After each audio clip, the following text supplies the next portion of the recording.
everybody, so I have attended a lesson, what we could call an activity at GR Space Guangzhou here, and this time it was at Taojie, and then the scene is Shenshan Heibaiji here. So at that lesson, we have to do a task in which that we go out in Taojie, which is a street in Guangzhou there, photograph what we think that we are interested in, what we call the street photography. Later we're going to explain on what is it there. And then we have to use a very special kind of, like, we could call black or white. If you wanted to call it a filter, then we call it a filter, what we call it effects. But I prefer to call it like a black or white because it's shooting mode there. So we have to use the Moriyama, that kind of style here. And later we're going to talk about what is he, because he is a person here, a Japanese kind of a photographer here, who is best known for his style as well there. So first of all, I have learned a lot from that lesson there. So I have extended a bit because I'm a little bit curious about it there. Now we're going to talk about Shaojie here, which is street photography here. So first of all, we have to analyze the two Chinese words here, Shao. We can analyze that as sweepers, but of course, I do not like the meaning because the most important part of Shaojie is that we need to determine if we want to take that like shot or not here. So sometimes we like it, okay, then we shoot it. Then if we don't like it, then okay, we don't need to take that shoot there. So sweeping is like Shao,它is like get all of it sweep it up as like seems a little bit weird here. Like you're taking necessary and unnecessary things all inside of your car there. But we gotta say scan it there. Scan will be a little bit like more precise, like you're doing some precise work here so that you can determine when you wanted to press the shutter or not there. And then the next question that we got is what determines that if it is a street or not here. So first of all, the first street that we put in our mind is this kind of city streets in which there's skyscrapers, apartments everywhere. So this is what we call like a city street, or this kind of street that we would imagine in this kind of cities. And then we have this kind of stone paths, which can only allow like unicycle or bicycle or persons to walk on it. See? So this is the stone path, like in a medieval castle there. So that's in a medieval castle, for example, in there, when we're walking down the street path, and we to the medieval castle, and then we want to see, oh, there's something interesting. Then, if we shoot it, then we can also say that we're going to do a street photography here. These are all considered streets. And also, if you have a friend and he told you, hey, take a photo, and he sits on a bench in the park, it's also a path that is also called street photography because he's posed naturally. Here, naturally is a very good word because you're not shooting a model. If you're shooting a model, this kind as it's called portrait photography here, in which that you specifically shoot people here, not the background there. And then there's another scenario that in the forest. This forest is not kind of street photography anymore because of course most of the forests don't have like a real street here, and also there's no like outside world communication here, so it's not considered part of the street photography there. And then, if we are wondering here, for street photography, does it include video, like the video that you are seeing now here? Well, traditional photography, street photography does not include here. And then, also we can do this kind of vlogs, like for example, using a pocket or using other kind of gimbal cameras, handheld gimbal cameras there. That is also a kind of street photography as well here. So video is also street photography, but at that time, like in history, it's not considered as traditional street photography because at that time the technology was not that advanced to take videos or handheld video yet here. So now, after we know it there, let's talk about a little bit of history and the important persons or the photographers that we should know or maybe we have heard of there. So first off, we have this one, Erguet. Remember that this one, don't forget the French pronunciation, Erguet here. And here was actually the first one who actually documented everyday patterns here. So he was just going out and shooting every day what he see here. And the next one, I think most of you have heard of there, is Henri Cartier-Bresson. He is the one who brings the idea of the decisive moment.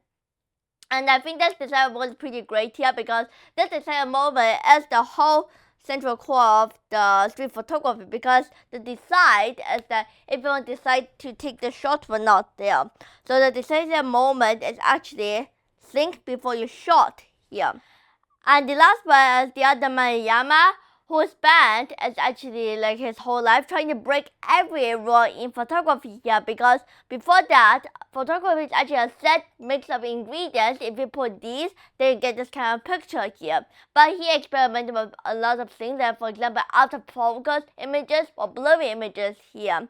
So that is the one for street photography here. So now we're going to talk about Moriyama here. He is a Japanese photographer here, and he specializes in doing the street. So he photographs the street. In terms, he is doing street photography most of his time here. And he shoots mainly black and white here, although he does shoot color here. And then his full name is Daido Moriyama. The Daido is D-A-I-D-O, although the O is with a little line on top here, and Moriyama like that here. So here, as we remember, he spent his whole life destructing every rule in photography here, because what we actually want in traditional photography is sharp images, sharp focus images here, like that. But he does completely the opposite. He produced blurry, grainy, blurry out of focus images here. Like for example, high contrast black and white. That's the one that he used most, and that's the one that we use when we were assigned that task to go to Taojie here. So the first one is use high contrast black and white here. And then the second one, it must be grainy. Use higher ISO and the deeper kind of sensitivity, like the F should be lower. The ISO should be higher up here. If the ISO is higher up, then we can just achieve this kind of very grainy, this kind of sound here. So this is apart from the Moriyama's website here. We can see that at that time it's a little bit out of focus. We cannot actually see what the focus point is. And if you tell me, and then this is quite grainy here, see? If we enlarge it here, especially the floor here, you can even see the little kind of pixel dots here. And then, by the way, this whole picture was shot in high contrast black and white here, because we know normal black and white does not look at it here. So it does actually increase the contrast and diminish the gray inside of it here. So this is where our colors start disappearing out, and then here is where we play with light. We know that, for instance, to make up black and white is just light, right? Well, light is two colors, light and dark here. And we can translate it into two colors, white and black here. But in the middle of these two, black and white, there is this middle changing color called gray. How much gray and how many gray can this camera produce is totally up to the camera here. So in the middle of these two is gray. So gray determines the middle between black and white here. So supposedly that we want to split this black and white into different sections. So when it starts to turn black, when it starts to turn white, that is where gray plays a vital role. So normally we have pretty lot of gray in the normal black and white image, which we can say soft in one manner. And on the other hand, we have high contrast black and white that Moriyama used. So these high contrast black and white just mean that they deleted a little bit more of gray. So that's like what we can call harsh in one way here. So here, if we go back to the photo, we can see that this does not have any more grays. Maybe we can differentiate this is black, this is white. That's why it's linked here, but this part here is also still gray. We cannot eliminate gray completely here. If we eliminate gray completely, that's going to look terrible there. So we need gray, but how amount of gray that we need creates how much contrast we need here. For example, high contrast, we need less gray to create this kind of harsh feeling. More gray creates a soft feeling like that here. So this is the meaning of high contrast black and white here. So why I talk about this is that in some cameras, because the Moriyama style is in black and white here, this does not only come for GR cameras there, because Moriyama style is associated with GR cameras, not because that he has just used it or he published another release a GR camera. No, it's not that kind of stuff. People associated that because Moriyama is a street photographer. Here it's very lightweight, so it can respond to GR's cameras here, like GR's shutter speed is fast. It clicks the shutter here, and it's very easy to actually, it's small and lightweight here. So it just corresponds to the spirit of GR cameras here. There's nothing that, like, for example, my motor actually produced a camera, like, for example, Moriyama produced a camera with GR. There's no that kind of thing here. It's just purely the style, and the people after associated with it here. So this Moriyama style we can create it everywhere, even our smartphones, even our Sony cameras here. And if I wanted to say this, the reason that I want to say this is that in some cameras, we can customize the effect. So on black and white, we scroll down, and then every camera can customize it. Then we just add the contrast all the way up to a maximum, and then we can get this very harsh kind of high contrast feeling as well here. And next one is green. We can add this by ISO as I said here. And then this is the part where it comes in blurry or out of focus images here. So if we look at this, is another images here. See, this is slow shutter that we're going to talk about after this here. So this one is like, I can't really see where the focus point is, and it seems a little bit blurry here. Maybe the focal point is right here. And then there's another technique that he used. It's like shooting without looking in the viewfinder. It's like he doesn't even look at the screen, so he's just like, okay, look at it there, and then just snap the pictures here. He's just like blind shooting here. What his eye see, he's supposed to just see it here. So I think that we can actually do is that we look at it and we don't look at it where our eyes go. We can tell our hands where our hands goes like this. We saw that, and our hands pointed there, and then we don't look at the screen where we shoot it there. So it may actually be a surprise after we play the playback and see, oh, what we have shooted as well here. See, next one we can see that they're not using a viewfinder here. And if these two are correspondent, if we don't use a viewfinder, then of course it's going to be almost all of the time it's going to be blurry and out of focus here. But Daido Moriyama himself said that, see, for me, capturing what I feel with my body is more important than the technical photography here. If the image is shaking, it's okay. If it's out of focus, it's okay. Clarity isn't what photography is about here, see? He explicitly said that clarity, focus, and also the shaking here. These 3 points does not matter to photography. What we're seeing is that the experience or the feeling here. All we have to do is capture this image that we want here. So shakiness, or this kind of blurriness, or this kind of clarity does not even affect the image itself here. Like if we shake it, sometimes we might even create some very shocking moments as well here. And then next one is that we can use slow shutter here. What does slow shutter actually means is that, for example, here's the sensor. There's a curtain that goes down, right? Say for instance, mechanical shutter. And then when this goes down, this sensor, how much time the sensor exposed, this actually refines to the shutter speed here. So for instance, we can actually do a very long shutter speed, like 2 seconds, like 1, 2. That's when the shutter will close up and it stops sending light to the sensor here. So from that 2-second moment, every light that hits the pixel of the sensor here, because we did a video on sensor here, so actually I gotta recap a very quick little bit.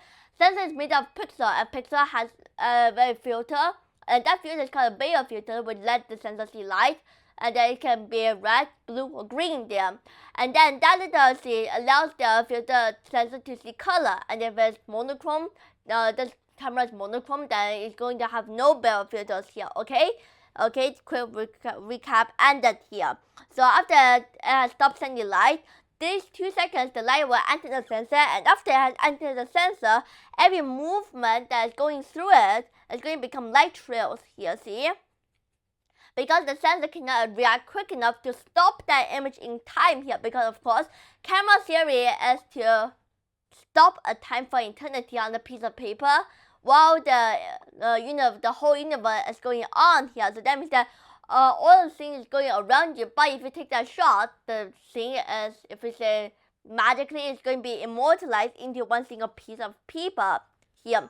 So that means that the sensor did not even have time to let the curtains close down here. That's why in this kind of sports event like soccer, F1, Formula 1, this kind of really shocking event, we use higher sensor speed here, so that we can capture the freezing cold moment while the thing is stable sharp here. So we can use this kind of with shooting with the slow shutter while we want to express this kind of speed here. See, for instance, this kind of speed that he's shooting as well here.